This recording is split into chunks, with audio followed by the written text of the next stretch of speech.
नमस्ते।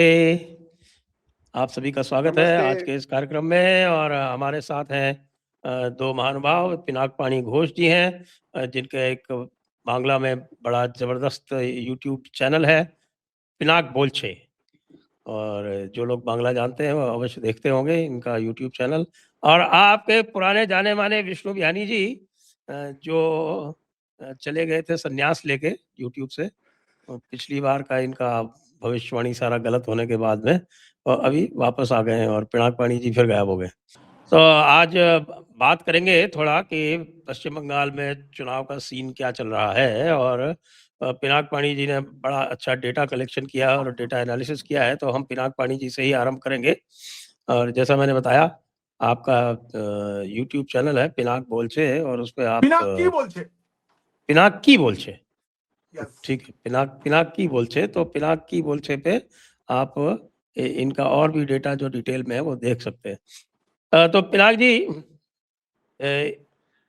2021 के और 2026 के चुनावों में मोटा-मोटा क्या अंतर लग रहा है आपको?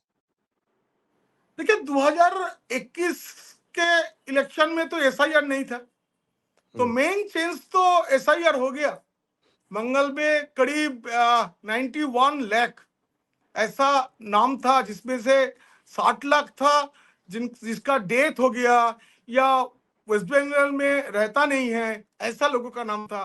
फिर पश्चिम बंगाल में देश के एक ऐसा राज्य है जहां जुडिशियल सिस्टम को एसआईआर में काम करना पड़ रहा है। अभी भी काम चल रहा है, ट्राइब्यूनल में काम चल रहा है, किसका नाम रहेगा किसका नाम नहीं रहेगा। तो एक बड़ा मुद्दा बन गया और पब्लिकों में वोटर लोग भी अभी ऐसा सोचने लगे कि ये बहुत जरूरी काम था, क्यों इतना दिन नहीं हुआ। और वोटरों का बोलना ये है कि अगर ये काम ये एसआईआर पहले होता तो 2024 या 2021 का रिजल्ट भी अलग हो सकता था। क्योंकि एक चीज देखिए, एसआईआर को लेकर पहले से हमारा सीएम ममता बनर्जी पहले से एसआईआर का विरोध किया। उनका भतीजा अभिषेक बनर्जी भी विरोध किया, नहीं होने देंगे, एकदम नहीं होने देंगे। फिर हुआ, सारे कुछ हुआ।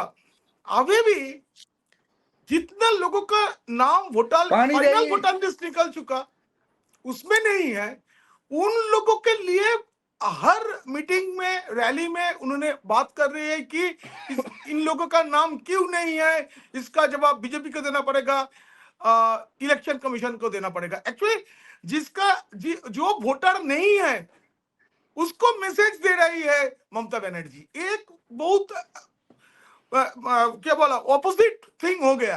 अजीब सा बात है तो हाँ, जिस लोगों का नाम नहीं है वोटर लिस्ट में उन लोगों के लिए डिमांड कर रहा है कि उनको न्याय मिलना चाहिए, यही है मुद्दा मेन। और एक है क्या, रिलीजियन डिविजन ऑफ वोटर्स, ये था, लेकिन इस बार बहुत ज्यादा हो गया। मैं बोलता हूं पहला बार पश्चिम बंगाल में हिंदुओं का वोट हो रहा है, क्योंकि ममता बनर्जी भी समझ गई सिर्फ मुस्लिम वोटों से नहीं जीत पाएंगे, वो भी हिंदू वोटरों को खुश करने का कोशिश बहुत दिनों से कर रहा है। दीघा में धाम बनाया, फिर दुर्गा मंडप, प्री बजरंग बली, सारे कुछ वो करने लगे। तो मोटा मोटी में ये है। और एक चीज हो गया, दूसरा वो है बंगाल में इतना दिन तक बीजेपी के जो प्रवक्ता थे उन लोगों का जो बोलने का तरीका था, इस बार बंगाल में इलेक्शन मैनेज कर रहा है पूरा दिल्ली का टीम, कोई नहीं है। बंगाल के leaders are only busy with प्रचार के लिए वो घूम रहे हैं, बाकी सारे मैनेजमेंट ले लिया। दिल्ली या गुजरात या विभिन्न राज्यों से जो नेता आ रहे हैं, ऑल इंडिया नेता आए हैं इधर बंगाल में, वो लोग देख रहा है। और कैंडिडेट लिस्ट भी उन्होंने तैयार किया। तो सारे मिलकर बीजेपी बहुत स्ट्रांग पोजीशन में है इस बार। अच्छा, ये एसआईआर का बात करते हैं थोड़ा सा। तो एसआईआर का जब आंकड़ा दिखाते हैं 90 लाख का, तो 90 लाख का जो आंकड़ा है उसका जो रेफरेंस पॉइंट है वो 2025 है, कि 2025 में जो आपके 7 करोड़ 66 लाख था, उससे 90 लाख कम मानते हैं तो। लेकिन हमें कंपेयर करना चाहिए जो 2021 का जो रेफरेंस था, 7 करोड़ 34 लाख वोटर था। तो आपने जो एनालिसिस किया है, वो 7 करोड़ 66 लाख से किया है। तो हाँ अगर उसको 7 करोड़ 34 लाख से करेंगे, तो क्या अंतर आएगा? कितने ऐसे सीट हैं जहां पर इसका जो है वो फर्क एक्चुअल में पड़ेगा? क्योंकि जितना मान लीजिए आपने निकाला था शायद कि 70 करीब ऐसे कंस्टिट्यूएंसी है जिसमें जो एसआईआर से नंबर कटा है वो पिछले बार के मार्जिन से ज्यादा है। तो कटा तो दोनों का ही है ना, कुछ ना कुछ जो भी प्रोपोर्शन है। जी। हाँ, देखिए, ऐसा नहीं है कि सिर्फ मुस्लिम लोगों का नाम काटा गया है। देखिए, विचार व्यवस्था ने फाइनल वोटर लिस्ट बनाया। हम लोगों को तो आस्था रखना चाहिए, विचारकों ने कुछ ऐसा नहीं किया कि सिर्फ मुस्लिम लोगों का नाम काट देंगे। लेकिन ये तो सही है, बंगाल में अनुप्रवेश घुसपैठियों बहुत है, और वो लोग बंगाल होके ही दूसरा राज्यों में जाता है ज्यादातर। तो उन लोगों का नाम बहुत काटा गया। हिंदू का भी नाम नहीं है बहुत सारी जगह में। फिर वो जिन लोगों ने अभी तक सीएए का अप्लाई नहीं किया। फिर एक चीज देखिए, ये जो 91 लाख लगभग जो नाम काटा गया, इसमें से आधा से ज्यादा 60 लाख ऐसे हैं जिनका नाम वोटर लिस्ट में था, लेकिन वो लोग है ही नहीं। बहुत दिनों से वो बंगाल में नहीं है, वो दूसरा राज्य में चला गया, उधर का वोटर बन गया, ऐसा नाम था। और तो जो लोग मर गए लेकिन उनका नाम वोटर लिस्ट में था, ऐसा टोटल नाम है अराउंड 60 लाख। तो बीजेपी का तो इधर जो छप्पा रिगिंग ऐसा जो अभियोग है, वो तो शासक दल के विरोधी होता है। बीजेपी का ऐसा ताकत ही नहीं है पूरा बंगाल में, नॉर्थ बंगाल में भी, कि वो छापा कर सके, वो रिगिंग कर सके। इसका हिम्मत ही नहीं है। अगर ऐसा होता कि बीजेपी का भी मुश्किल होगा, तृणमूल का भी मुश्किल होगा, तब एसआईआर का विरोध बीजेपी भी करता था। लेकिन एसआईआर का विरोध बीजेपी नहीं कर रहा है। उन्होंने कहा बात है कि इसमें हमारा फायदा ही मिलेगा, क्योंकि जो डेथ वोटर था, डेथ वोटर्स का वोट तो टीएमसी दे सकते थे। उसका वो हिम्मत था, वो पावर था, ऐसा संगठन भी था। बीजेपी का उतना संगठन तो नहीं है बंगाल में कि वो ये करेंगे। होता है कोई छोटा मोटा एक विधानसभा में हो सकता है, उसका पर्टिकुलर कोई बूथ में, लेकिन पूरा बंगाल में बीजेपी का ऐसा ताकत अभी भी नहीं है, अभी भी नहीं है। तो इसका मतलब ये है कि इलेक्शन कमीशन के ऊपर इस बार बहुत डिपेंड करेगा कि वो किस तरह से ये जो उसने अनाउंस किया, वो ट्वीट किया ना, बड़ा फेमस ट्वीट किया कि हम छापा भी नहीं होने देगा, बूथ जैमिंग भी नहीं होने देगा, सोर्स जैमिंग भी नहीं होने देगा, वायलेंस और इंटिमिडेशन और इंड्यूसमेंट फियर, और जो एक ट्वीट दिया ना जिसको लेके ममता बनर्जी बहुत नाराज हो गया था। तो देखिए, वो मैं तो 30 साल हुआ जर्नलिज्म में, अब तो एडमिनिस्ट्रेशन में इतने साल है। तो अब कभी देखा किसी पार्टी का नाम मेंशन करके इलेक्शन कमीशन कभी ऐसा ट्वीट या सोशल मीडिया में लिखा? मुझे तो नेवर। लग रहा है इस बार का इलेक्शन एक्चुअली है TMC versus election commission. Actual election वही है, बीजेपी जीतेगा कि कौन जीतेगा दूसरा बात है, लेकिन इलेक्शन कमीशन का चैलेंज है। क्योंकि देखिए, पहला से एक बार अभिषेक बनर्जी जाके बोला कि आप क्यों उंगली दिखा रहा है, आप तो मनोनीत है, मैं इलेक्टेड हूं, आप सिलेक्टेड है। दूसरी बार ममता बनर्जी ने गया उधर निर्वाचन सदन में, उसके साथ हल्ला हुआ। फिर अभी अभी डेरेक ओब्रायन एक टीम लेकर गया था, उसके बाद इलेक्शन कमीशन ऐसा बोला। मुझे तो लग रहा है कभी कोई पॉलिटिकल पार्टी को डायरेक्टली इलेक्शन कमीशन ऐसा चुनौती नहीं दिया, मुझे लग रहा है।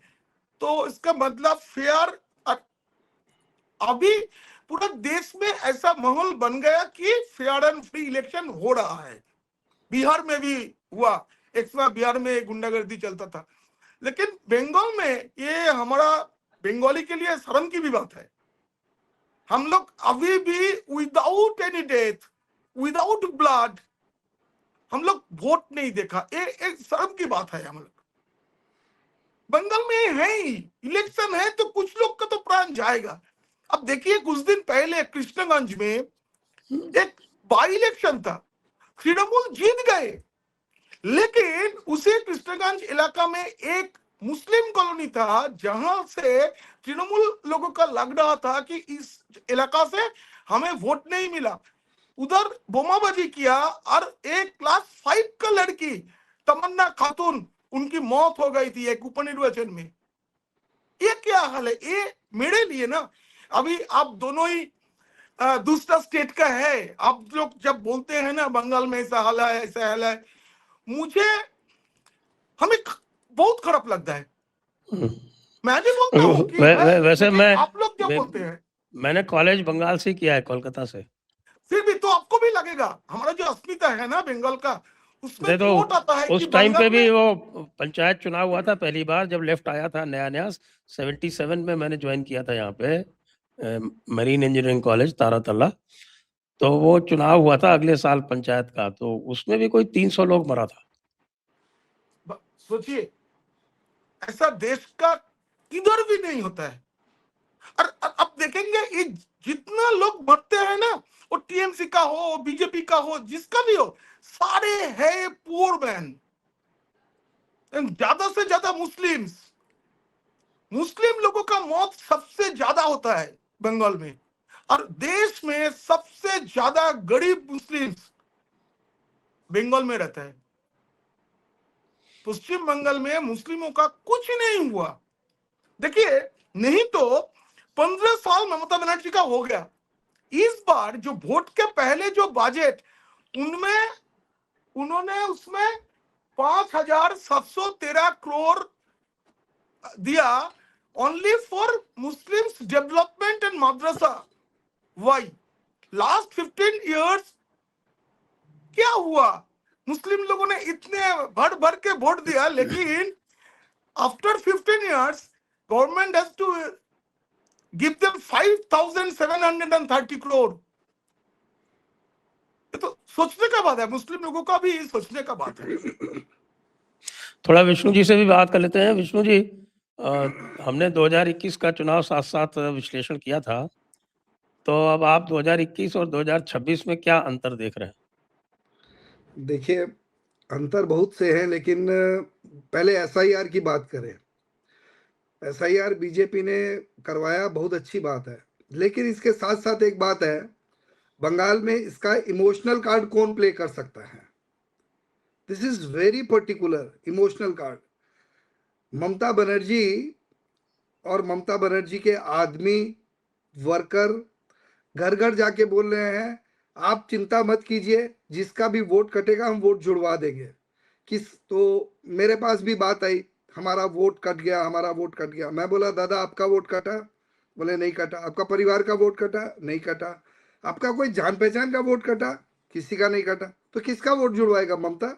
जो मर गया उसका वोट जुड़वाएगा, या जो जनरली बांग्लादेश का है या रोहिंग्या का है उसका वोट जुड़वाएगा?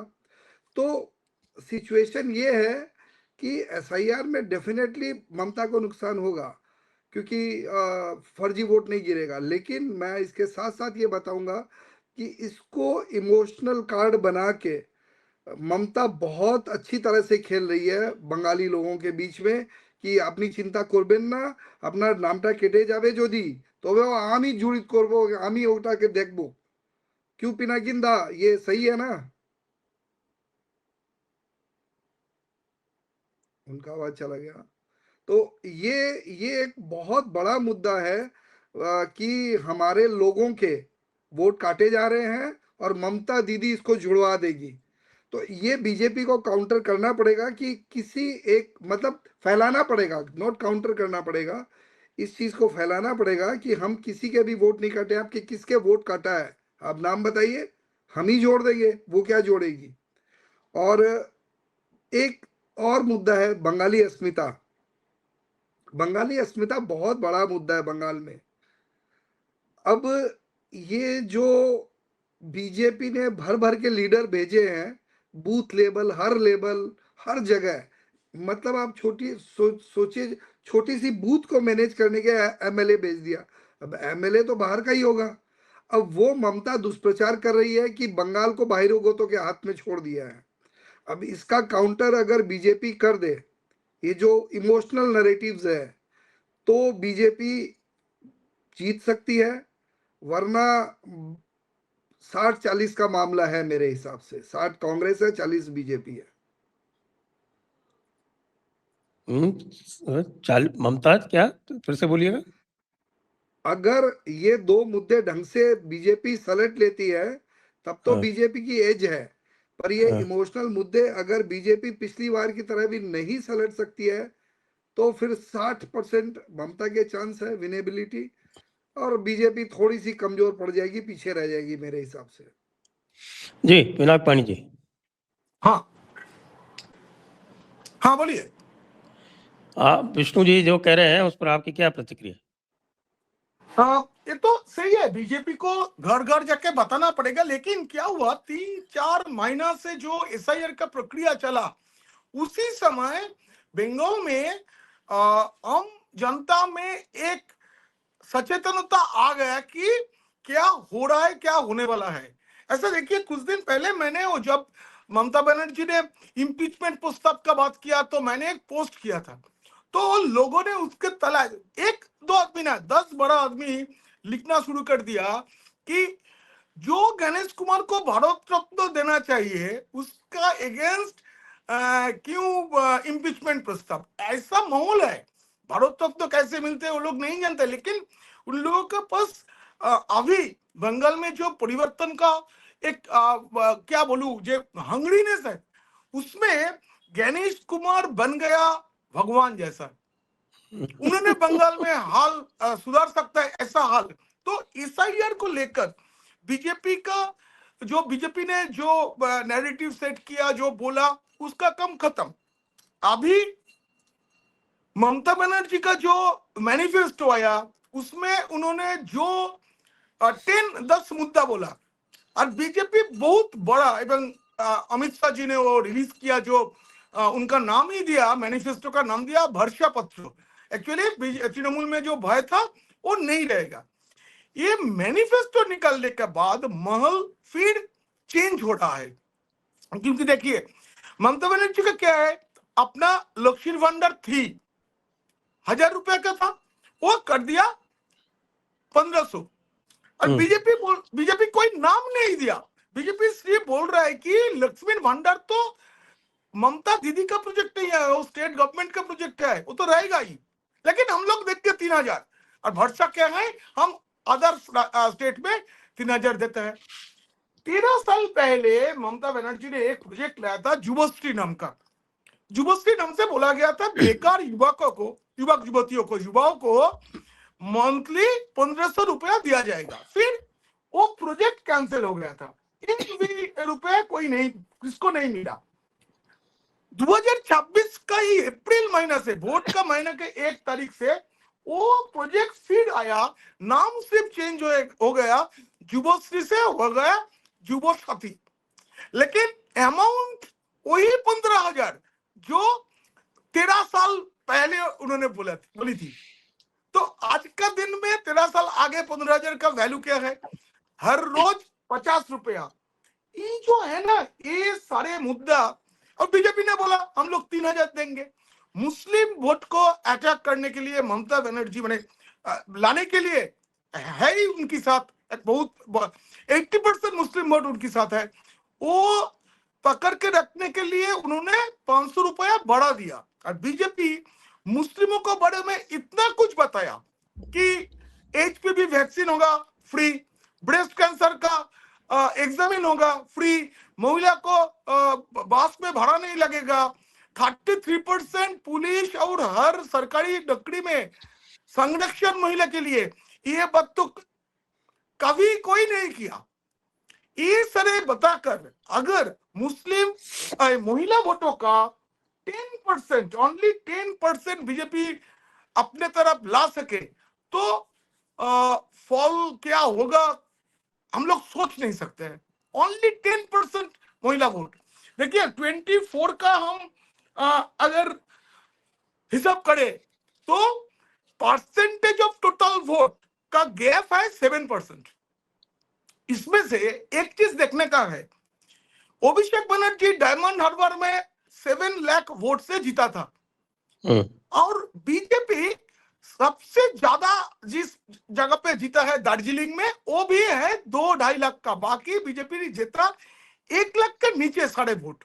तो अभिषेक बनर्जी का जो 7 लाख वो क्या किया, वो वेस्टेज वोट है, वो वेस्ट वोट पूरा राज्य में तृणमूल का टोटल परसेंटेज बढ़ा दिया।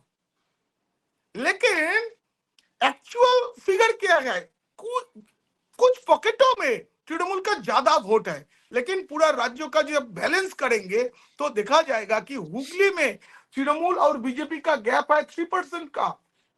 अब देखिए नॉर्थ बंगाल का हर स्टेट में 1 या 1.5% का गैप है। किसी किसी डिस्ट्रिक्ट में बीजेपी आगे है, तृणमूल पीछे है। डिस्ट्रिक्ट वाइज अगर हम लोग हिसाब करें तो देखेंगे कि ज्यादा फर्क नहीं है। तो मैं बता रहा हूं कि 30 मैंने एक अंक किया, ये जो वोट आपका का जो ये जो हुआ। पिनाकदा, वो जो आपका जो SIR का जो विश्लेषण था वो जरा हमारे दर्शकों को भी बताइए। कौन सा वाला? वो जो आपने निकाला था मार्जिन की कहाँ कहाँ हाँ, SIR मैं बता रहा जो हूँ। जीत एक का चीज देखिए, मार्जिन है 30 वो SIR के लोगों से कम है, SIR में निकाले गए लोगों से।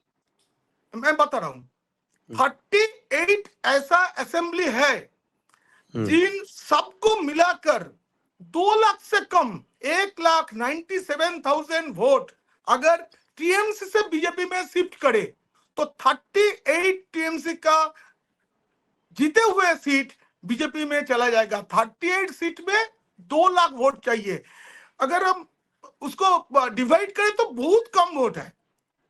तो मैं बता रहा हूं कि महिला वोटों का कुछ एक हिस्सा बीजेपी की तरफ आ जाए तो ये 38 सीट बहुत मुश्किल है। और मैंने वो तालिका मेरा पास ही है, मैंने लोकसभा के हिसाब से किया, डिस्ट्रिक्ट के हिसाब से नहीं है।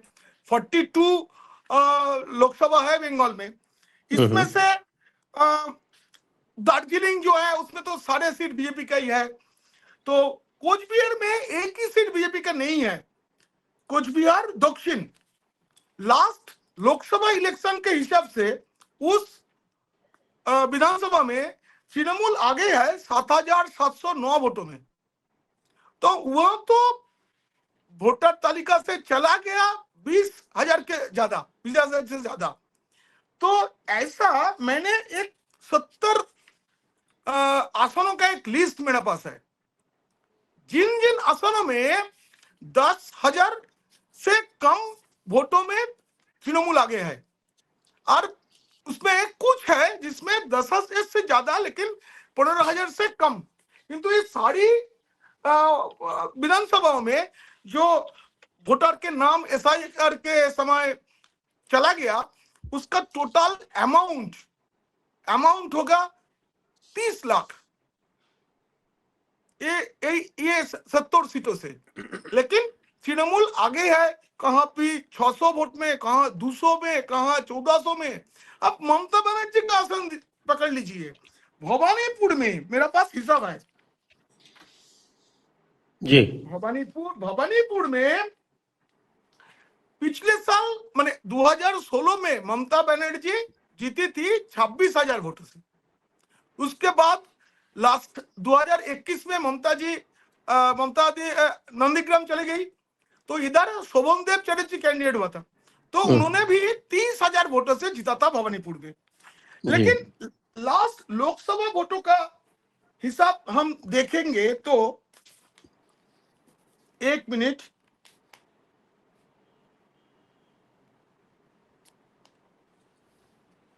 हाँ, कलकत्ता दक्षिण का भवानीपुर में माला राय कलकत्ता साउथ से जीती है, लेकिन भवानीपुर में उन्होंने ओनली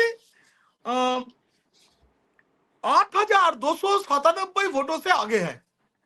ये लोकसभा में लास्ट इलेक्शन का हिसाब करे तो 8,297 और भवानीपुर से इटसेल्फ भवानीपुर 50,000 के ज्यादा वोटरों का नाम डिलीट हो गया। 8,000 समथिंग से आगे तृणमूल लेकिन चला गया। भवानीपुर में देखिए, मैं बता रहा हूं 8 वार्ड है कलकत्ता म्यूनिसिपैलिटी का, इनमें से only 2 ward 77 and 82 82 is the ward of जनाब फिराद हकीम, मेयर ऑफ कलकत्ता। ये दोनों वार्ड छोड़ के बाकी जो 6 वार्ड है, इस 6 वार्ड में तृणमूल पीछे है। लेकिन 77 पूरा पूरी संख्यालघु अध्युषित है और 82 50-50 है। 82 में जो बॉबी हकीम है ना, उसका मेयर काउंसिलर है, इसीलिए वो जीतता है। लेकिन 82 भी अच्छा वार्ड नहीं है। ओनली 77 ममता बनर्जी को 20-30 हजार का लीड देता था। उससे बाकी जो पीछे रह गए उसका मैनेज होके 8,200 में आगे था भवानीपुर में। इस साल वो जो 6 वार्ड है ना, उसमें वो मिनी इंडिया है। उनमें उसमें गुजराती है, पंजाबी है, उधर बहुत सारे बिहारी है, यूपी का लोग है, कश्मीरी लोग भी है। और एक बात है, उधर जितना हाई राइजेस है, हाई राइजेस का लोगों ने कभी वोट नहीं दिया पिछले 10 सालों से, क्योंकि उन लोगों को बता दिया था आप लोगों को वोट देने का जरूरत नहीं है। तो इस बार इसी ने क्या किया, इसी ने सारे हाई राइजेस में उसके अंदर बूथ बना दिया। तो कोई डरने का बात नहीं, सिर्फ लिफ्ट से उतारा हो, वोट दो, लिफ्ट से ऊपर चला जाओ, छुट्टी के माहौल रहेगा। तो ये करने के बाद सारे हाई राइजेस का जो कमेटी होता है, कमेटी को लेकर बैठे थे फिराद हकीम, ममता बनर्जी एंड सुब्रतो बक्सी, मीटिंग हुआ, लेकिन उसमें कुछ भी नहीं निकला। उन्होंने बताया आप लोग बोलिए कि नहीं हमारा कम्युनिटी सेंटर में बूथ नहीं हो सकता है, लेकिन अल्टीमेटली इसी ने डिसाइड कर लिया कि उधर रहेगा। तो भवानीपुर सबसे खतरनाक अभी भी, मैं बोल रहा हूं अभी भी इतना करने के लिए सबसे खतरनाक, लेकिन कैंडिडेट है सीएम तो कुछ भी हो सकता है। हाँ, कैंडिडेट है सीएम तो कुछ भी हो सकता है, सही बात है। एक बात और पूछूंगा आप पिनाकदा, ये है बताइए आप कि पिछली बार 5 जिला ऐसा था, 2021 की बात करता हूँ, 5 जिला ऐसा था जहाँ बीजेपी को 0 सीट मिला था। उसमें इधर से चालू करें तो आपका कोलकाता 11 में से 0, साउथ 24 परगना और 31 में से 0, फिर आपका ये हावड़ा में से 0, पूर्वी वर्धमान वो भी 16 है, वो 16 में से 0, और झारग्राम में भी 4 में से 0 था। तो ये जो 0 वाला सीट है, यहाँ से अगर 40-50 सीट नहीं निकालता है बीजेपी तो कैसे जीतेगा? तो ये टोटल सीट मिला के ये हो जाता है लगभग 78 सीट, 78 सीट्स। तो ये 78 सीट्स में बीजेपी 0 था। हाँ, तो मैंने जो आंकड़ा निकला इधर से दिखा मैं देखता हूं कि बीजेपी का हाल उसी जिला में अभी तक भी खराब है। देखिए साउथ 24 परगना मैं पहले बताऊंगा। हाँ, साउथ 24 परगना में एक ही सीट है, सोनारपुर दक्षिण। मैथमेटिक्स या स्टैटिस्टिक्स बोलता है कि इस जगह पे बीजेपी जीत सकता है, क्योंकि सोनारपुर दक्षिण में 10,000 से कम वोट में आगे है बीजेपी। लेकिन इस बार बीजेपी का जो यात्रा निकला था वो शुरू हुआ था डायमंड हार्बर से, तो वहीं पे अमित शाह का रैली में बहुत सारे लोग हुआ, इसीलिए बीजेपी लोग मानता है कि 3-4 सीट मिल सकता है। फिर मुझे नहीं लग रहा है। हावड़ा में बीजेपी का बोलना है कि इस बार चेंज हो गया, एसआईआर के बदले में कुछ सीट मिलेगा, तो वो भी 5 सीट हावड़ा में मिलेगा, ऐसा बीजेपी का बोलना है। बीजेपी लोग एक्चुअली बोल रहा है, लेकिन मुझे लग रहा है कि 2 सीट बीजेपी को मिल सकता है। एक हावड़ा जो टाउन है वो वाला सीट और एक शिवपुर है। इसमें कैंडिडेट भी अच्छा है और उधर माहौल चेंज हुआ, कुछ इसके ज्यादा नहीं होगा। लेकिन पूर्व वर्धमान कल एक नवन्नो का आईएएस के साथ मेरा बात हो रहा था, तो उन्होंने भी बताया कि मैं तो दुविधा में थी बीजेपी कैसा रिजल्ट करेगा, लेकिन कल पूर्व वर्धमान का कालना में मोदी का सभा था, इतना क्राउड हुआ कि मोदी रिपोर्टर बन गए थे। आप लोग देखेंगे शायद, जो वो सभा शुरू होने के पहले मोदी ने वो हेलीपैड में एक पीटीसी दिया कि मैं इधर आ गया हूँ कालना में, बर्धमान पूर्व देखिए मेरा पीछे कितने जनता, माता बहने युवाओं, तो मैं अभी जाऊंगा उसमें देरी हो जाएगा, ठीक है ना, ऐसे पीटीसी दिया। इसके बाद उन्होंने वो सोशल मीडिया में पोस्ट किया। तो वो जो गैदरिंग था, वो जो लोग आए थे, वो देखकर वो जो आईएएस के साथ कल बात हो रहा था, उन्होंने बताया हमें, मुझे लग रहा है बीजेपी आ जाएगा, 130-140 के आसपास चला जाएगा, फिर सरकार बना पाएगा कि नहीं वो पता नहीं, लेकिन पूर्व वर्धमान में ऐसा हुआ। देखिए बीरभूम में पिछले साल बहुत खराब था, लेकिन इस बार बीरभूम जो लोकसभा क्षेत्र है उसका सिवड़ी और रामपुर हाट तृणमूल हार चुका है एज पर एसआईआर डॉक्यूमेंट्स, क्योंकि मैं बता रहा हूं, लेकिन लोग किसको वोट देंगे, कौन जीतेगा कौन हारेगा तो हम लोग बोल नहीं सकते, किंतु हम लोग तो हिसाब कर सकते हैं ओनली। तो हिसाब के हिसाब से तो बीरभूम में भी बीजेपी का 3 से 4 सीट आ सकता है। पुरुलिया, बांकुड़ा ऐसा जिला है जो उसमें तृणमूल 0 हो सकता है।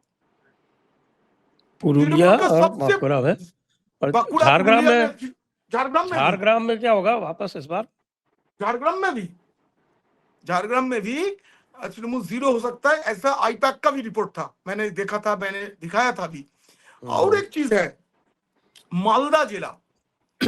जिला में पिछले बार बहुत अच्छा रिजल्ट किया था, लेकिन इस बार मालदा में बहुत खराब रिजल्ट होगा। ये समझ के वो गनी खान का परिवार का जो मौसम बनर्जी नूर, उन्होंने तृणमूल का राज्यसभा मेंबर था, उन्होंने छोड़ दिया, कांग्रेस क्यों गए? कांग्रेस का 5-7 सीट मिल सकता है। वो उसी जगह में मुर्शिदाबाद का जो हुमायूं कबीर का इफेक्ट वो मालदा में भी है। और एक चीज है, अभी कालिया चौक में जो हुआ, इलेक्शन कमीशन का जो विचारकों को घेर रखा था, उसके बाद सीआईडी ने गिरफ्तार किया, और ममता बनर्जी का सीआईडी, ममता बनर्जी खुद ने बोला मेरा सीआईडी गिरफ्तार कर लिया। तो उसके बाद उधर का मुस्लिम जो समुदाय है, वो जो जिसको गिरफ्तार किया ना, उसका फेसबुक में उसका फॉलोअर है 2.2 मिलियन। अच्छा, 2.2 मिलियन। ममता बनर्जी का 5 मिलियन। अच्छा।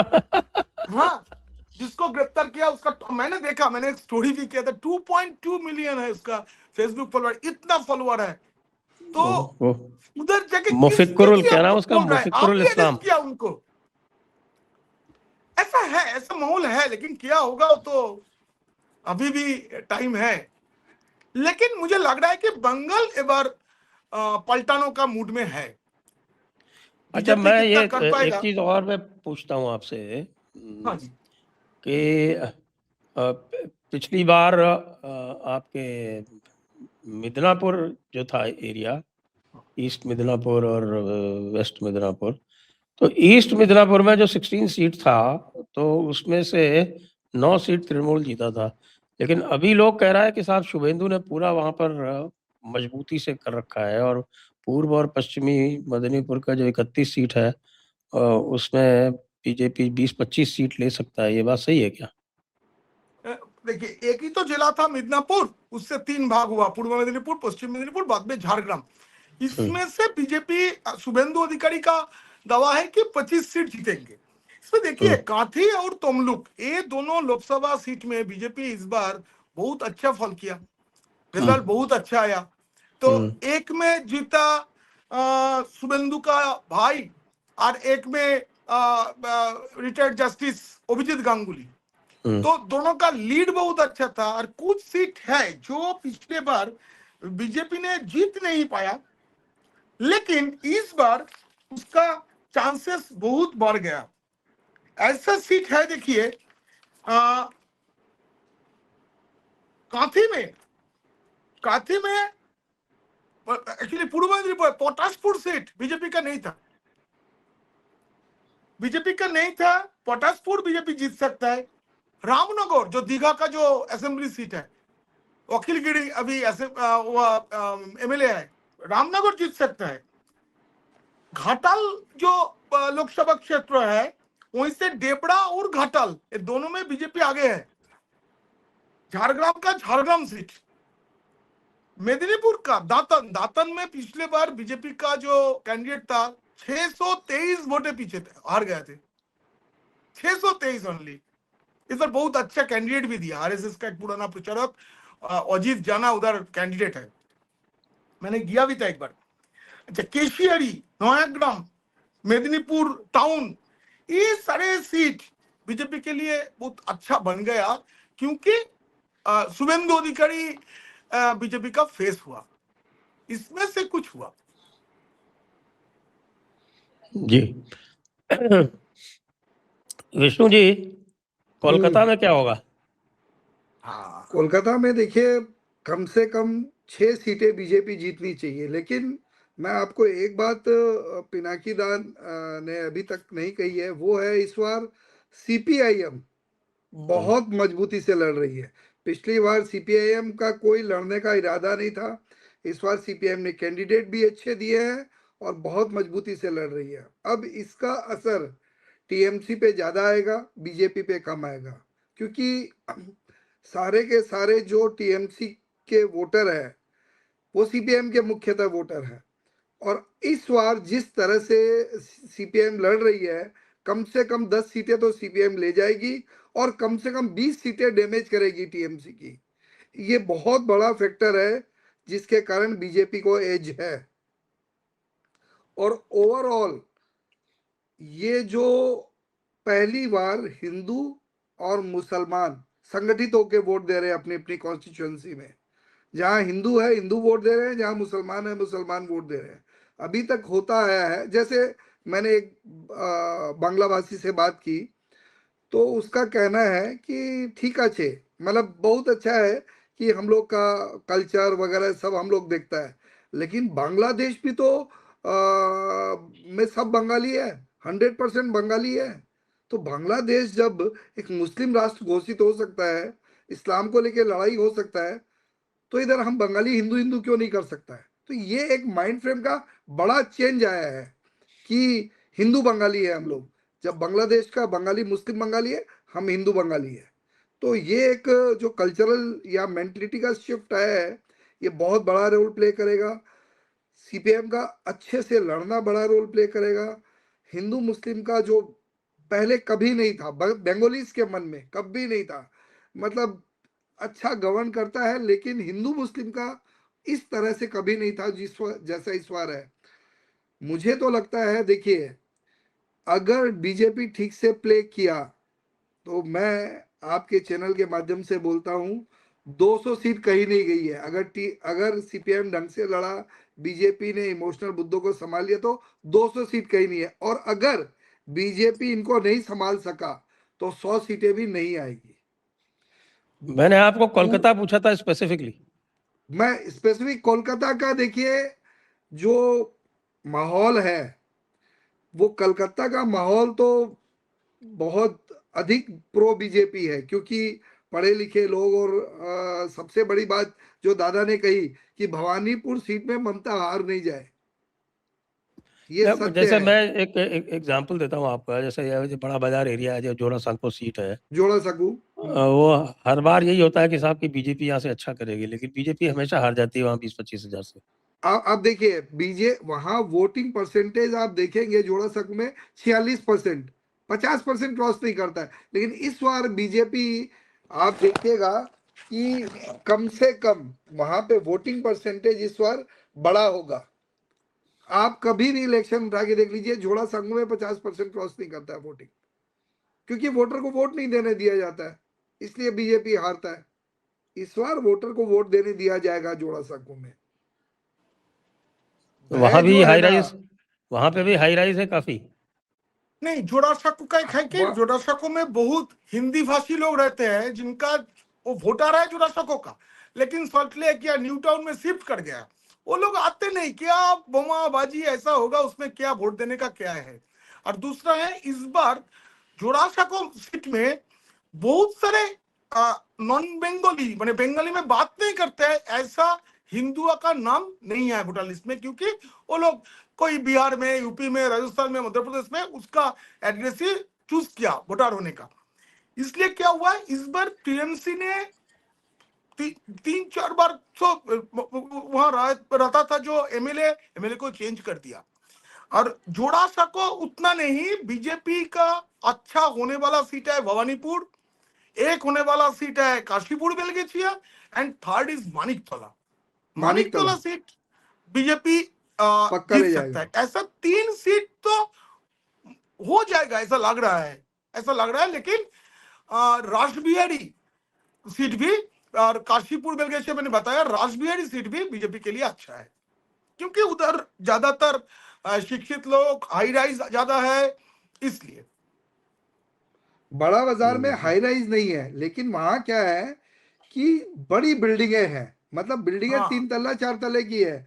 लेकिन जैसे राजा बाजार, राजा कटरा, उस एक बिल्डिंग पूरा गांव है हाँ, उसकी। राजा कटरा की आबादी कम से कम 5 से 6 हजार लोग रहते हैं उसमें। अब सोच सकते 5 हैं, से जिला 6 है, हजार फैमिली। फैमिली फैमिली रहती है वहां पे। आप सोचिए, मतलब एक राजा कटरा एक बिल्डिंग है, एक बिल्डिंग 5-6 हजार फैमिली रहती है वहां पे। तो वहां हाई राइज नहीं है, लेकिन बड़ी बिल्डिंग है, चौड़ी फैली हुई बिल्डिंग है, तो लोग बहुत है। और इस बार वो सुविधा वहां पर भी दी गई है कि हर बड़ी बिल्डिंग जहां ज्यादा वोटर्स है उसके नीचे में बूथ बनाया गया है। अच्छा, मुझको ये भी बताया कि साहब के साथ जो गुंडे हैं उनको कहा गया है कि साहब कि आप वोटिंग वाले दिन बाहर नहीं निकलोगे। उनको सबको जो है वो मुचलका भरा लिया गया उनसे कि वोटिंग वाले दिन बाहर नहीं निकलोगे। इसी जो व्यवस्था किया हम्म। उसमें पहले तो ऐसा बेलेबल बेलेबल केस दे रहा था, अभी नॉन बेलेबल केस दे रहा है। जिस जो अभी मैंने एक भी वीडियो फुटेज देखा कि कोई किसी को बोल रहा है कि वोट का दिन ये करना है वो करना है, तो वो सब रखा। पहला बार बंगाल में 100% बूथ को सेंसिटिव किया, हाई सेंसिटिव किया है, उसमें से 20%। हर बूथ में पहला बार 2 कैमरा रहेगा, एक अंदर एक बाहर। हाई सेंसिटिव में 3 कैमरा रहेगा, एक बाहर 2 अंदर। एक कैमरा रहेगा दूसरी कैमरा को देखने के लिए, वो कैमरा कोई तोड़ रहा है कि कुछ कर रहा है इसके लिए। तो ऐसा है सारे पुलिस, मुझे लग रहा है कि वोट का आगे से 2 दिन में सारे पुलिस। आप जी का कनेक्शन कट गया लगता है, कट गया। तो विष्णु जी। तो इसमें मुझे जो लग रहा है ना, इस बार देखिए सीपीएम का जम के लड़ना बहुत बीजेपी के लिए वाइटल होगा। और मैं बता रहा हूं कि सीपीएम ने कैंडिडेट भी बढ़िया दिए हैं इस बार। तो ये मुद्दा अगर ढंग से चल गया, मतलब सीपीएम ने लड़ लिया, वाकई फाइट किया, तो पिछली बार सीपीएम का बड़ा जीरो था और वोट परसेंटेज बहुत कम था। इस बार सीपीएम अगर अपना खोया हुआ ग्राउंड लेती है वापस, कुछ भी लेती है, तो एक डायरेक्ट डैमेज है टीएमसी को। और देखिए, लोकसभा इलेक्शन में आप उसको अगर आप assembly wise, segment wise analyse करें, तो कांग्रेस 11 और सीपीएम 1 सीट ये लेके गई थी, और बीजेपी का 92 सीट्स था। तो ये जो 11 सीट कांग्रेस ने लिया था, वो आपको क्या लगता है वो रिपीट हो सकता है क्या? नहीं, कांग्रेस देखिए कहीं भी नहीं है बंगाल में, और इस बार तो 11 भी नहीं। एक मैं बंगाल में एक पर्टिकुलर चीज है कि वहाँ लोकसभा का इलेक्शन एक अलग पैटर्न, अलग सोच के साथ होता है। विधानसभा का बहुत अलग पैटर्न, अलग सोच से होता है। वहाँ विधानसभा का मतलब केवल विधानसभा और बंगाल है, लोकसभा का मतलब पूरा देश। वो वहाँ पे भीतर में फीलिंग है कि मोदी को वोट देना है, मोदी के लिए करना है या जो भी, लेकिन लोकसभा विधानसभा वोट आते ही टीएमसी, तो ये फर्क बहुत है वहां पे, लोकसभा विधानसभा का डिफरेंस। क्यों दादा? आपका कट गया था। आप ये पूछा था कि भाई लोकसभा में कांग्रेस को 11 असेंबली सेगमेंट मिला था, वो रिपीट हो सकता है क्या? अगर नहीं होगा तो 5-6 तो होगा ही, वो सिर्फ मालदा और मुर्शिदाबाद में ही होगा। और सीपीएम का पिछले बार एक भी असर नहीं था, इस बार भी चांस कम है मुझे लग रहा है, लेकिन सीपीएम वो कम करेगा। 20 से 30 सीटों में तृणमूल को तृणमूल के लिए खतरा बन जाएगा। जो विष्णु जी ने बोल रहा था वो होगा, और ज्यादा से ज्यादा सीपीएम और लेफ्ट का जो कैंडिडेट्स है उनका जमानत नहीं रहेगा, बचेगा नहीं। जो अच्छा वाला है 2-3 का जमानत बचेगा, बाकी का नहीं। अच्छा, तो क्योंकि मतलब सीपीएम को वोट देकर कुछ नहीं होगा ऐसा एक सोच आ गया, लेकिन न्यू जनरेशन में सीपीएम का कुछ वोटर भी निकला है इस बार, मुझे लग रहा अच्छा, है। ये पिनाक दा बताइए कि ये मथुआ फैक्टर कितना काम करेगा, क्योंकि जो लोग कह रहे हैं कि साहब की ये जो नदिया और नॉर्थ 24 परगना ये जो एरिया है, यहाँ पर बीजेपी का बहुत पोटेंशियल है और यहाँ पर ये अच्छा सीट निकाल सकता है। लेकिन कई लोग ये भी कह रहे हैं कि साहब की मथुआ तो अभी नाराज है बीजेपी से जैसे, और वोट नहीं देगा। आपका क्या असेसमेंट है? देखिए, मथुआ जो वोटर्स है वो कभी भी टीएमसी के दिया, कभी वो लेफ्ट का था, अभी एक बड़ा अंश बीजेपी का साथ है, लेकिन ऐसा नहीं कि सारे मथुआ बीजेपी का वोटर है। क्योंकि मथुआ जो ठाकुर बाड़ी उस फैमिली में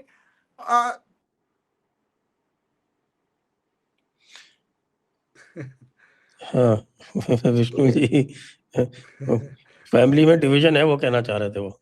हाँ, फैमिली में डिवीजन है, और कुछ लोग स्ट्रॉन्ग टीएमसी के हैं और कुछ बीजेपी के भी है उसमें। तो नहीं, आप शांतनु ठाकुर जैसे हैं, तो शांतनु ठाकुर तो बीजेपी के ही हैं, बीजेपी के एमपी हाँ, ही हैं। पक्के बीजेपी के वो तो फिर दूसरे वो कोई वो नवीन ठाकुर लगते हैं, वो हैं। देखिए, एक इन जनरल मुझे नहीं लगता है कि कोई भी। पिनाक जी आगे। हाँ जी, आप बोलिए। आप बताइए। शांतनु मथुआ। ठाकुर तो मंत्री है, और शांतनु ठाकुर मथुआ जो महासंघ है उसका प्रेसिडेंट भी है। तो वो परिवार में ना उसका एक पैरेलल हाँ, ब्रांच भी है ना वो मथुआ महासंघ का। वही बोल रहा हूँ ना, वो जो बिना पानी देवी बड़मा थी, तो उसी समय आगे से सीपीएम मथुआ वोट सीपीएम को मिलता था। लेकिन ममता बनर्जी ने पहली बार बिना पानी देवी के पास गया, उसको देखा, ऐसे करके उनका 2 लड़का, एक लड़का बीजेपी में गया, वो बन गया, उसके बाद दूसरा लड़का का बेटा आया, ऐसा चल रहा है। वो फैमिली में बहुत डिविजन है, और फैमिली का भी फॉलोअर्स अलग अलग है, तो किसका फॉलोअर किसको वोट देंगे ये ना बहुत। लेकिन वो है कि मथुआ महासंघ का जो मेन ब्रांच है उसका सभापति है शांतनु ठाकुर, ठीक है ना। उनका भाई सुब्रत ठाकुर भी एमएलए है, तो इसीलिए उसी फैमिली का एक टीएमसी का एमएलए भी है, एक ही फैमिली का। तो उधर वोट का ना वो हिसाब ऐसे नहीं होता है कब किसको क्या कौन देगा।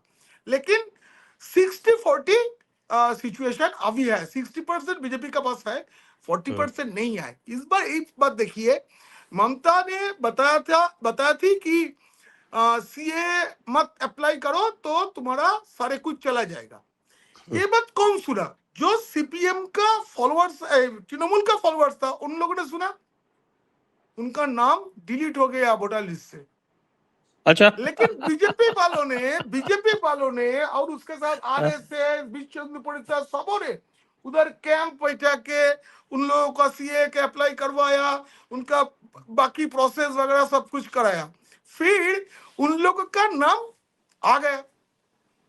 तो ये जो प्रोसेस हुआ ना, इसमें लॉस टीएमसी का होगा, मुझे लग रहा है। देखिए मैं बहुत दिन वो ठाकुर नगर नहीं गया, बहुत दूर भी है यहाँ से। मैं जब लास्ट गया था वो 24 का वो लोकसभा चुनाव के टाइम, तो इसमें क्या चेंज हुआ मुझे पता नहीं, लेकिन अकॉर्डिंग टू डेटा बीजेपी आगे है। तो अभी कुछ लोगों ने जो किया है अपना एनालिसिस किया है, और उसमें जो है ये बोला है कि साहब कि नदिया का जो 17 सीट है उसमें से बीजेपी 13-14 तक ले जा सकता है, और नॉर्थ परगना में भी जो 33 सीट है उसमें 15 तक ले जा सकता है। ये संभव है क्या? ये संभव है बांग्लादेश के कारण। बांग्लादेश में हाल फिल जो हुआ उसका असर पड़ेगा नदिया और उत्तर 24 परगना में। वहाँ बहुत सारे हिंदू उद्वास्तु का ऐसा है जो असेंबली हिंदू उद्वास्तु और उधर मेजोरिटी है। तो उन लोगों का जो सोच है कि बांग्लादेश में आज जो हुआ उसके लिए बीजेपी को इधर चाहिए कि हिंदू को संगठित रहना चाहिए, उधर हिंदू मार खा रहा है, तो इधर क्या होगा। और एक चीज देखिए ना, भारत बांग्लादेश का जो बॉर्डर है वो बॉर्डर में बांग्लादेश में इसी बॉर्डर के इलाका में जमात ने ज्यादा आसन जीता, पूरा बॉर्डर इलाका में। तो इसके लिए इधर एक भय का परिवेश तैयार हुआ है इसीलिए। और दूसरा एक है कि डेवलपमेंट का काम नहीं हुआ। एक बड़ा चीज है, इंडस्ट्री नहीं आया बंगाल में पिछले 15 साल में। पिछले 15 साल में मनरेगा का काम नहीं हो रहा है, लास्ट 10 साल हो गए हैं। तो सारे के लिए टीएमसी ने बोल रहा है कि बीजेपी नहीं दे रहा है, बीजेपी नहीं दे रहा है, लेकिन बीजेपी भी प्रैक्टिकली बहुत सही तरीके से ये नैरेटिव फैला दिया कि क्यों रुपया नहीं आ रहा है, कहां पर कितना चल रहा है। 6,688 कंपनी क्यों बांग्ला से लास्ट 15 इयर्स में चला गया। ये जो नैरेटिव है ये यंग जनरेशन को बहुत मोटिवेट कर रहा है। मैं बात करके जब मुझे समझ में आया कि employment will be the one of the key issues in this vote. Bengal में 40 लाख ऐसा लोग है जो बाहर काम करने जा रहा है। और मुझे ये बात है, मैं अभी तक मेरे दर्शकों के लिए ये प्रतिवेदन नहीं बनाया कि वेस्ट बंगाल बीजेपी पूरा देश में जो 1,30,00,000 बंगाली वोटर्स काम करने के जाता है उसका 50% को बीजेपी खुद ट्रेन स्पेशल ट्रेन के माध्यम से उन लोगों को ले आएंगे वोट के समय। गुजरात से, अहमदाबाद से, सूरत से, बेंगलुरु से, लखनऊ से सारे ट्रेन आएगी। ये ट्रेन में सारे वोटर आएंगे। वो 23 तारीख को जिसका चुनाव है उसके लिए एक शेड्यूल है, 29 तारीख को जो आ रहा है उनके लिए शेड्यूल है। वो शेड्यूल आजकल में कल के अंदर मेरे पास आ जाएगा। तो वो करके वो वोटर लोगों को बिना खर्च में लाएंगे, फिर लौटाएंगे। तो दीदी ये नहीं भी कर तय रहा है कर ऐसा लिया। कुछ? दीदी का कोई वोटर नहीं है बाहर? हाँ, दीदी का है तो दीदी भी कम कर रही है। वो है मुस्लिम जो काम कर रहे हैं। वो क्या है देखिए, लेकिन उनका तो वोट कट गया ज्यादातर का। हाँ, परियायी श्रमिक जितना है वो मुर्शिदाबाद मालदा से जो लोग गए वो है मुस्लिम्स। वो मेनली राजमिस्त्री का काम करता है। लेकिन पश्चिम मेदिनीपुर, पूर्व मेदिनीपुर, यहाँ का जो आर्टिसन जो सोने रुपए का काम करता है, सोना रूपा का, वो सारे हिंदू है। जितने आईटी सेक्टर में बाहर चला गया, क्योंकि इस राज्य में तो मुस्लिम लोगों के लिए कुछ हुआ नहीं। मुस्लिम लोगों के अंदर एजुकेशन नहीं है इस राज्य में। उन लोगों को वंचित किया गया है लास्ट 15 साल में, उसके बाद लेफ्ट भी किया था। सबसे गरीब है मुस्लिम लोग इधर। उनके माद्रासा बहुत हुआ, लेकिन क्या होता है उसमें, इंजीनियरिंग हो, डॉक्टरी हो, सबसे मुस्लिम लोग बहुत दूर है। तो बाहर में जो व्हाइट कॉलर जॉब के लिए जो लोग गया वो सारे हिंदू है, 1% भी मुस्लिम नहीं होगा। ये दुख का बात है बंगाल के लिए। इधर मुस्लिम वोट के लिए इतना हिसाब होता है, लेकिन मुस्लिम लोगों को कोई कुछ नहीं किया, कोई नहीं, सिर्फ वोट लिया। और इमाम लोग जो है ना वो भी ऐसा ही है। वो लोग पैसा लेकर कुछ लेकर करते हैं कि तुम इसको वोट दो, तो वो लोग वोट देने जाते हैं। कभी बताए नहीं हो जो नौशाद सिद्दीकी अभी बता रहा है। तुम्हारे क्या है, कभी भी कलकत्ता में या बंगाल में राइट होता है तो ज्यादा मरता है मुस्लिम, क्योंकि मुस्लिम के साथ मुस्लिम का लड़ाई होता है। इधर अरेस्ट भी ज्यादा होता है मुस्लिम। जितना डाकू चोरी रेप जितना जो कुछ घटता है बंगाल में, आप देखेंगे 10 अपराधी है उनमें से 8 है मुस्लिम। और इधर कोई मुस्लिम लोग रास्ते में जा रहा है, मेट्रो में जा रहा है, मैं भी जा रहा हूं, मैं देखता हूं, मुझे अच्छा नहीं लगता है। उनको ज्यादा चेकिंग होता है। ये मुस्लिम लोगों का एक आइडेंटिटी क्राइसिस बन गया बंगाल में। वो जोंगी हो सकता है, वो खतरा हो सकता है, ये भी तो नहीं होना चाहिए ना। जो राष्ट्रवादी मुस्लिम है उन लोगों का भी यही हाल है। तो मुझे पता नहीं कब मुस्लिम लोग ये समझेंगे और सोचेंगे कि किसको वोट करना है। कब सोचेंगे मुझे पता नहीं, लेकिन मैं हमेशा बोलता हूं कि मुस्लिम लोगों को मानना चाहिए। देखिए ममता दी ने 2019 में जब मुस्लिम वोटों से जीता तो उन्होंने बोला था जिस गाय ने अच्छा दूध देता है उसका लात खाना अच्छा आता है। तो बोलिए ना, एक संप्रदाय को उसको गाय बोलना ये कोई अच्छा बात है, सम्मान का बात है क्या? लेकिन एक भी इमाम उसका प्रतिवाद नहीं किया। मुस्लिम समाज का जो इंटेलेक्चुअल्स है वो प्रतिवाद नहीं किया। कुछ लोगों ने बाद में ममता बनर्जी को एक चिट्ठी लिखा था, क्यों हमें दुधेल गाय बोल रहे हैं आप? ये तो सही नहीं है ना। कोई पॉलिटिकल पार्टी ऐसे नहीं बता सकता है वो मेरा कुत्ता है, वो मेरा गाय है, ये क्या है? तो बंगाल का मुस्लिमों का हाल सबसे ज्यादा खराब है। कोई नहीं बोलता है ये। तृणमूल तो बोलता ही नहीं, बीजेपी और नहीं बोलता है। ये मोदी जी की रैली से कोई अंतर पड़ रहा है क्या? देखिए मोदी जी का ना तो एक खराब समय चल रहा था। अभी भी यूट्यूब में मैं मोदी को लेकर कोई व्यूज का वीडियो बनाता हूं तो उसका व्यूज ज्यादा नहीं होता है। लेकिन रैलियों में बहुत भीड़ हो रहा है। इसका मतलब मोदी के लिए जितना उससे ज्यादा बीजेपी का ऑर्गेनाइजेशन पावर बढ़ गया। इसका मतलब कल कालना में जो भीड़ हुआ उसमें समझ लीजिए आसपास का 10-15 असेंबली से इतना लोग लाने का ताकत बीजेपी का बन गया। मोदी का है, मोदी का करिश्मा तो है, लेकिन आप भी जानते होंगे कि मोदी का वीडियो अभी वो चलता नहीं। मोबिलाइजेशन बूथ पे हो पाएगा तो फिर तो ठीक है।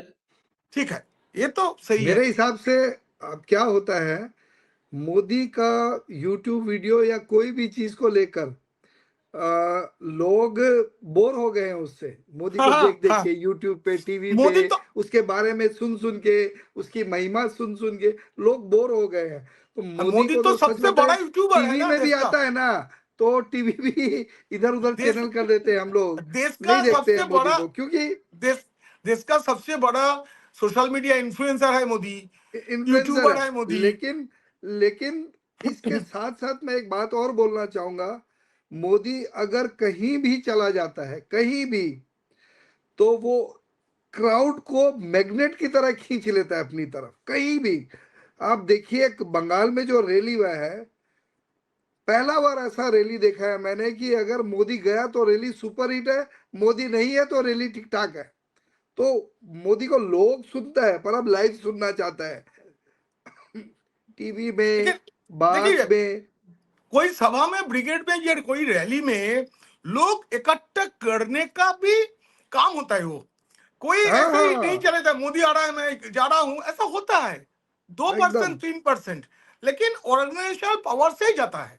वो बन गया, ये समझ लीजिए वो ऑर्गेनाइज बन गया। जी जी जी। तो आप क्या एग्जिट पोल करेंगे क्या पिनाक जी? एग्जिट पोल ऐसे नहीं करेंगे। मैं मैथमेटिक्स के ऊपर ही रहूंगा, क्योंकि एग्जिट पोल करने के लिए जो ताकत होना चाहिए सारे जगह जाना, उतना मैन पावर और नॉलेज पावर भी मेरा नहीं है। तो मैं घर बैठ के मैथमेटिक्स पे ऊपर ही देखूंगा। और दूसरा कुछ एजेंसीज है वो लोग कर रहे हैं, उसके जो रिजल्ट आएगा वो लेकर मैं 1-2 बार करने का इच्छा है, मन है। लेकिन खुद नहीं कर तो पाएंगे। आपका यदि उनसे संपर्क है तो वो लोग अभी क्या बता रहे हैं? वो लोग तो अभी देखिए, वो लोग भी अभी तक तो मैथमेटिक्स और हवा के विषय में 50-50 सिचुएशन है बंगाल में अभी। माने लोग बोल रहे हैं कि हैंग हो सकता है ऐसा, लेकिन मुझे नहीं लग रहा है। एक हो सकता है कि बीजेपी 110-20 में अटक जाएगा, नहीं तो बीजेपी 150 के ऊपर जाएगा, कोई एक होगा। देखिए और मेरे पूरा, हिसाब से, प्लीज प्लीज दादा बोलिए। हाँ श्योर, बोलिए बोलिए बोलिए।